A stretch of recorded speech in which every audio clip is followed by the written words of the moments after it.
Bismillahirrahmanirrahim. Alhamdulillahirabbil alamin wa bihi nasta'in ala umuri dunya waddin. Wassalatu wassalamu ala asyrafil anbiya'i wal mursalin nabiyyina Muhammadin wa ala alihi wa ashabihi ajma'in. Amma ba'd. Alhamdulillah. Insyaallah kita lanjutkan kembali pelajaran kita. Insyaallah kita sambung pembahasan tentang tasrif lugawi yang kemarin, karena kita belum selesai membahas tentang tasrif lugawi. Setelah kita mempelajari tentang tasrif istilah yang pertama kemarin, tasrif istilah itu ingat yang atas ini, fa'ala yaf'ulu fa'lan fahuwa fa'ilun, itu namanya tasrif istilah. Kemudian kita mempelajari masuk pada tasrif lugawi, tasrif secara bahasa bagi fiil sulasi mujarrad. Nah, itu yang ke bawah ini. Jadi dari 1, misalnya ini 2, 3, 4, 5, 6, 7 sampai 14 fiil madi. Itu namanya fiil tasrif lugawi yang ke bawah. Langsung saja dari kemarin, dari bentuk mufrad. Mufrad itu artinya tunggal. Mufrad itu artinya tunggal kepada bentuk 2 dan 3 atau lebih. Kemudian dari bentuk laki-laki kepada bentuk perempuan. Kemudian dari bentuk orang yang tidak hadir atau orang yang goib kepada bentuk mukhatab, orang yang diajak bicara, dan mutakallim, orang yang berbicara. Terus yang terakhir wa min halati raf'in ila nasbin wa khafdin. Nah, pembahasan tentang tasrif lugawi yang terakhir itu apa? Atau urutan dari tasrif lugawi yang terakhir adalah apa? Ini dia. Wa min halati raf'in, dari keadaan i'rab rafa'. Ini artinya wa min halati raf'in, dan dari keadaan i'rab rafa'. I'rab rafa' dalam kurung dhammah. I'rab rafa' itu dhammah. Nah, dhammah itu u. Misalnya kan ada baris atas, baris bawah, atau fathah, kasroh, dan dhammah. Nah, kalau fathah itu sama dengan baris atas, kasroh, baris bawah, kemudian ada u. Nah, itu dhammah itu. Itu namanya rafa'. Keadaan i'rab rafa'. Dan dari keadaan i'rab rafa' kepada i'rab nasab. I'rab nasab ini dalam kurung apa? Baris atas, fathah atau baris atas. Baris atas atau fathah itu namanya i'rab nasab. Dan dari keadaan i'rab rafa kepada i'rab nasab dan i'rab khafad. I'rab khafad ini dalam kurung kasrah atau baris bawah. Satu lagi, dan dari keadaan i'rab rafa dalam kurung u atau dhammah, kemudian kepada i'rab nasab dalam kurung baris atas atau fathah dan i'rab khafad. Wa khafdin ini artinya apa? I'rab khafad atau baris bawah atau kasroh. Nah, itu dia yang dinamakan tasrif lugawi. Jadi tasrif lugawi itu membahas 4 sisi yang saling berurutan.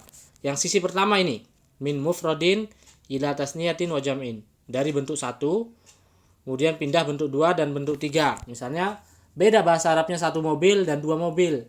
Begitu juga beda bahasa Arabnya 1 orang misalnya memandi, mandi. Kalau yang mandi itu 1 orang dan yang mandi 2 orang, beda bahasa Arabnya. Kalau kita mau ngomong mereka dia seorang, misalnya Zaid, berarti kan dia 1 orang.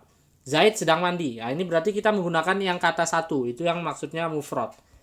Kalau ada Zaid dan ada Iqbal, Zaid dan Iqbal sedang makan. Nah, ini namanya 2 kan, Zaid dan Iqbal. Nah, itu kita menggunakan yang bentuk 2-nya. Tasniyah ini bahasa Arabnya. Kalau banyak, misalnya satu sekolah mereka anak murid-murid satu sekolah itu sedang tidur misalnya. Ya, kita menggunakan ini jam'in, jamak. Kan tidur tadi kan perbuatan. Nah, kita gunakan yang banyak ini, jamak. Jamak itu ingat 3 sampai seterusnya. Jadi apa itu yang dianggap banyak? Mulai dari 3 sampai seterusnya itu namanya banyak. Nah, itu yang sisi pertama. Kemudian sisi kedua apa? Dari mudzakkar kepada muannas, dari bentuk laki-laki kepada bentuk perempuan. Nah, contohnya apa? Beda bahasa Arabnya, misalnya Zaid sedang mandi dan Fatimah sedang mandi. Perbuatannya sama-sama mandi. Tapi beda karena yang satunya Zaid itu laki-laki, Fatimah perempuan. Nah, beda. Kalau Zaid yang laki-laki kita menggunakan kata ini. Kalau yang perempuan kita menggunakan kata ini. Nah, makanya kita perlu mempelajari tasrif agar tidak salah. Nah, jadi agar tidak keliru. Misalnya kita mau ngomong oh dia Fatimah. Dia yang dimaksud ini Fatimah, berarti perempuan. Nah, tapi karena tidak bisa ilmu sorof, malahan dia bilangnya dia tapi pakai yang kata laki-laki. Nah, jadi beda. Nah, kalau bahasa Arab itu dia untuk laki-laki itu huwa misalnya. Kalau dia untuk perempuan tuh hiya. Jadi yang satu huwa, yang satu hiya. Tapi kalau diartikan Indonesia sama aja dia. Tapi beda kalau bahasa Arab.